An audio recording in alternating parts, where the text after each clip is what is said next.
कौशाम्बी जिले की चायल सीट से समाजवादी पार्टी की विधायक पूजा पाल जल्द ही विधानसभा की अध्यक्षता से इस्तीफा देकर बीजेपी में शामिल होंगे। पूजा पाल पिछले 3 दिनों से दिल्ली में हैं।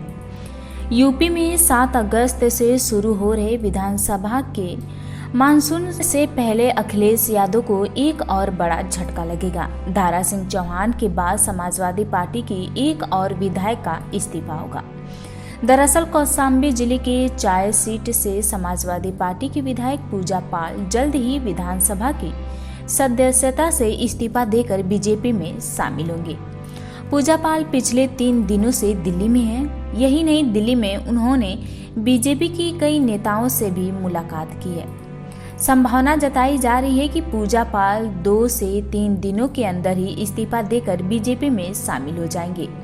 विधायक पूजा पाल नई दिल्ली में ही बीजेपी का दामन थाम सकती हैं। डिप्टी सीएम ब्रिजेश पाठक की इस पाला बदल में अहम भूमिका है। ब्रिजेश पाठक और पूजा पाल दोनों ही पहले मायावती की पार्टी में रह चुके हैं।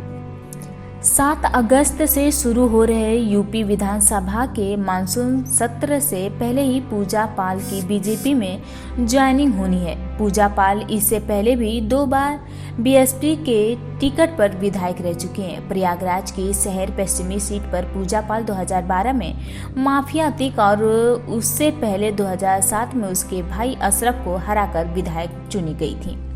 पूजा पाल के पति राजू पाल की साल 2005 में विधायक रहते हुए हत्या कर दी गई थी।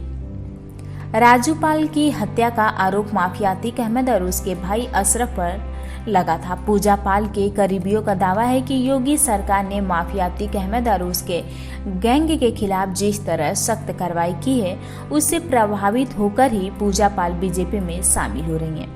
हालांकि पूजा पाल ने 3 दिनों पहले ट्वीट कर समाजवादी पार्टी छोड़ने की खबर को बेबुनियाद बताया। पूजा पाल के साथ प्रयागराज मंडल के कुछ अन्य सपा विधायकों के भी पार्टी छोड़ने की चर्चा थी, लेकिन पूजा पाल फिलहाल अकेले ही सपा छोड़कर बीजेपी में शामिल होने जा रही हैं। पूजा पाल साक्षी महाराज की उन्नाव सीट से लोकसभा का चुनाव लड़ना चाहती हैं, लेकिन सूत्रों से जानकारी मिली है कि बीजेपी उन्हें एमएलसी बनाना चाहती है या फिर किसी निगम या आयोग की जिम्मेदारी दे सकती है।